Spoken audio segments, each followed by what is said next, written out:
आज के बाद अगर किसी भी पुरुष ने तेरी आंखों से आंखें मिलाई तो वो पत्थर बन जाएगा। एथेना के श्राप के बाद सब मेडुसा के करीब आने से घबराने लगे। मेडुसा के सर पर भयानक जहरीले सांप फन निकाले दिखाई देते थे। उसका चेहरा गहरा हरा और भयानक हो गया था।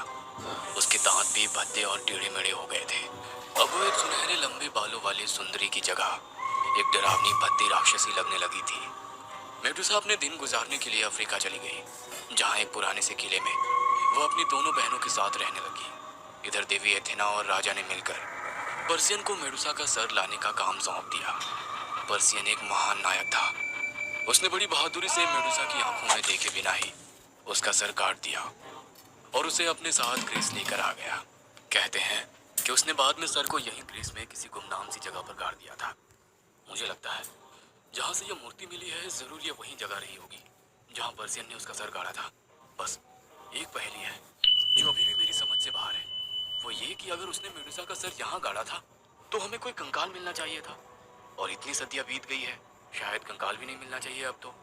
लेकिन हमें मिली है एक पत्थर की कटे सर वाली मूर्ति। अब इस मूर्ति की पहेली क्या है ये समझना भी बाकी है। शुरुआती कार्बन डेटिंग से ये तो कंफर्म हो रहा है कि ये मूर्ति है तो दूसरी शताब्दी की ही, यानी कि हम सच के बेहद करीब है। मैं अपनी लौ में बहता हुआ अपनी पत्नी राशि को पूरी कहानी सुनाता जा रहा था।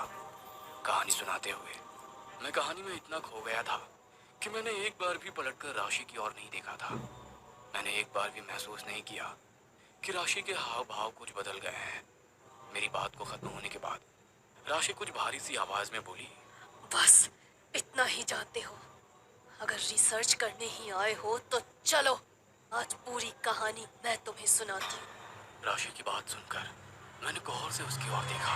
उसकी आंखें बिल्कुल लाल हो गई थी, चेहरा भी गुस्से में तमतमा रहा था। राशि की आवाज, बात करने का लहजा और चेहरे के भाव बिल्कुल बदले हुए दिखाई पड़ रहे थे। मुझे घूरते हुए गुस्से से भरकर उसने मुझे आगे की कहानी सुनानी शुरू की। मेड्यूसा बहुत खूबसूरत थी। मेड्यूसा की खूबसूरती के कारण अब एथेना के मंदिर में पुरुषों का आना जाना बहुत बढ़ गया था। वे सब देवी के दर्शन के लिए नहीं बल्कि मेड्यूसा को देखने आती थी। उसके सुनहरे बालों और गुलाबी रंग से एथेना को अब जलन होने लगी थी। जब पोसाइडन ने मेड्यूसा के साथ जोर जबरदस्ती करनी चाहिए तो मेड्यूसा ने अपनी ईष्ट देवी एथेना को पुकारा और दौड़कर मंदिर में छिप गई। उसे यकीन था देवी एथेना उसकी पवित्रता भंग नहीं होने देंगी, लेकिन वो नहीं आई। उन्होंने पोसाइडन को नहीं रोका और पोसाइडन ने इतना कहकर राशि सुबकने लगी। कुछ ही पलों में उसका चेहरा गुस्से से तमतमाने लगा। मैंने महसूस किया कि राशि के चेहरे का रंग बदल रहा है। वह दर्द से भरा सिसक रही थी। मैंने झंझोड़ कर राशि से पूछा, राशि रो क्यों रही हो? क्या हो गया है तुम्हें? बोलो राशि। जवाब देने की बजाय वो मुझे अजीब सी नजरों से घूरने लगी। उसका चेहरा बिल्कुल हरा दिखाई पड़ रहा था। जगह जगह पर अजीब सी नीली धारियां और आंखों की पुतलियां भी नीली दिखाई दे रही थी। राशि को देखकर मुझे घबराहट सी होने लगी। राशि, तुम मुझे डरा रही हो? अब बोलो ना, क्या हो रहा है तुम्हें? कहा ना, पूरी कहानी सुनो। राशि की गुस्से में चढ़ी हुई आंखें देखकर मैं चुपचाप अपनी चेयर पर बैठ गया। एथेना ने अपनी कुड़हन निकालने के लिए मेड्यूसा को एक राक्षस बना दिया। वो नहीं चाहती थी दुनिया का कोई भी मर्द उसे देखे, इसीलिए उसने मेड्यूसा को श्राप दिया कि उसकी आंखों में देखने वाले को वो पत्थर में बदल देगी। बाद में एथेना ने षड्यंत्र रचकर मेड्यूसा का सर कटवा दिया। और क्या कहा तुमने? पोर्सियन महान योद्धा था? कोई महान योद्धा नहीं था वो।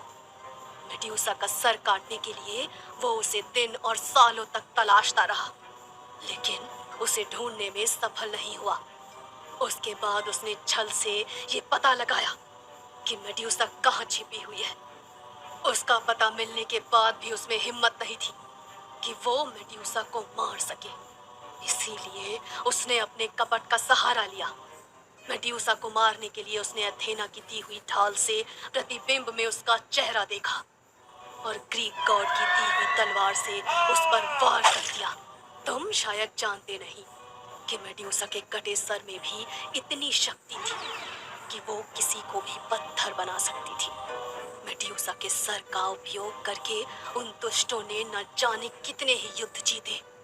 मरने के बाद भी मेड्यूसा का अंत नहीं हुआ था और एथेना इस बात से अभी भी चिंतित थी। इसीलिए मेड्यूसा का अंत करने के लिए एक दिन मेड्यूसा के सामने आईना रख दिया गया।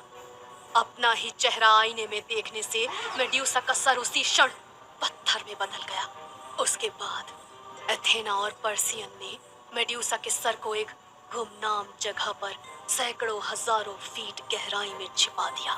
एथेना जानती थी कि अगर कभी भी इस पत्थर की मूर्ति पर रक्त की बूंदें गिर पड़ी तो मेड्यूसा की भटकती हुई आत्मा उस पत्थर के सर तक पहुंच जाएगी। राशि के मुंह से सारी बातें सुनने के बाद मैंने डरते हुए आखिरी प्रश्न किया, लेकिन तुम ये सब कैसे जानती हो राशि?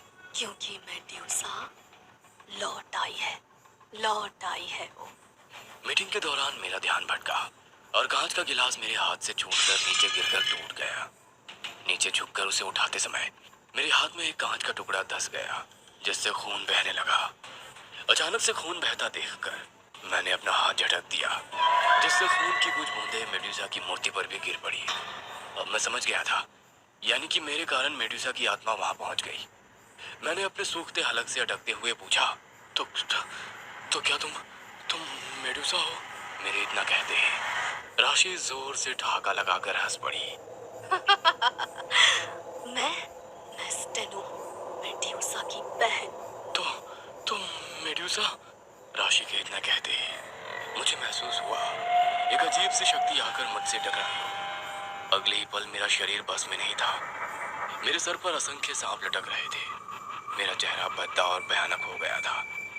मेडुसा के सांपों ने एक साथ फन उठाकर फुफकार मारी तो भीतर से मेरा भी कलेजा कांप उठा। अब वो भयानक आवाज में चीखने लगी। उसके सर के सांप हवा में बिल्कुल सीधे खड़े हो गए थे। मुझे अपने शरीर पर कीड़ों के रेंगने का स्पर्श महसूस हो रहा था। मेडुसा राक्षस थी या देवी पता नहीं, लेकिन अब वो एक शैतान का रूप ले चुकी थी। उसकी बहन स्टेलना जो राशि के शरीर में थी, उसके सर पर भी अनेक सर्प बिलबिला रहे थे। मैं सब कुछ साफ साफ महसूस कर पा रहा था, लेकिन खुद को बेहद कमजोर महसूस कर रहा था। ठीक उसी समय एक वेटर खाना लेकर मेरे कमरे में पहुंच गया। मुझे पता था अगर मेडुसा ने उसकी आंखों में देख लिया तो वो बेचारा पत्थर हो जाएगा, इसलिए मैंने झट से आंखें बंद कर ली। मेरी आंखें बंद कर लेने से मेडुसा को गुस्सा आ गया और उसी पर उसके सर पर लटकते सांपों की गर्दन लंबी होने लगी और वे जाकर वेटर के गले से लिपट गए। मेडुसा जोर जोर से हंस रही थी और वो बेचारा वेटर तड़प तड़प कर अपने प्राण त्याग रहा था।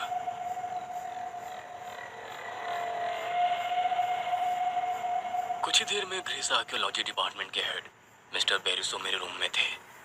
एक बार फिर मैंने कसकर अपनी आंखें बंद कर ली। मैं जानता था ऐसा करके मैं उसकी कुछ खास मदद नहीं कर पाऊंगा, लेकिन फिर भी मैंने अपनी तरफ से कोशिश की। मिस्टर बोरिसो ने जैसे ही मेरे कमरे में दो भयानक राक्षसी चेहरे देखे, वो डर से चीख पड़े।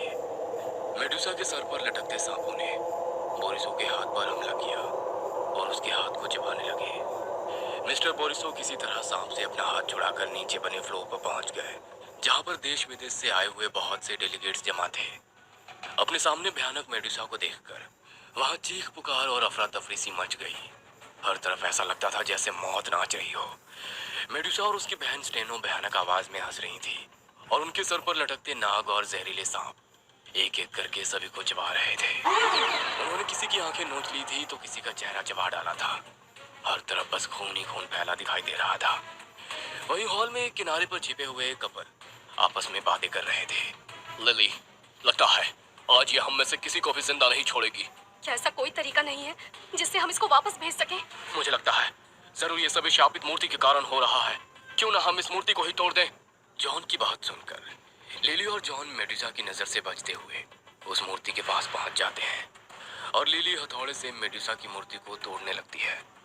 जैसे ही मूर्ति के टुकड़े टुकड़े होते हैं, मेडुसा की शक्तियां कमजोर पड़ने लगती हैं।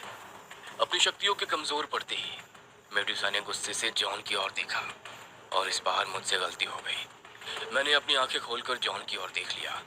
इससे पहले कि जॉन मुझसे आंख मिला पाता, लिली ने जॉन के पीछे लटके एक कपड़े को जोर से खींच दिया। कपड़े के पीछे एक बड़ा आईना था। जॉन के पीछे लगे आईने से कपड़ा हटते ही मेडुसा ने अपने चेहरे को आईने में देख लिया, जिससे एक बार फिर से वो पत्थर में बदल गई थी। मेरे शरीर में कैद होकर वो हमेशा के लिए पत्थर हो गई।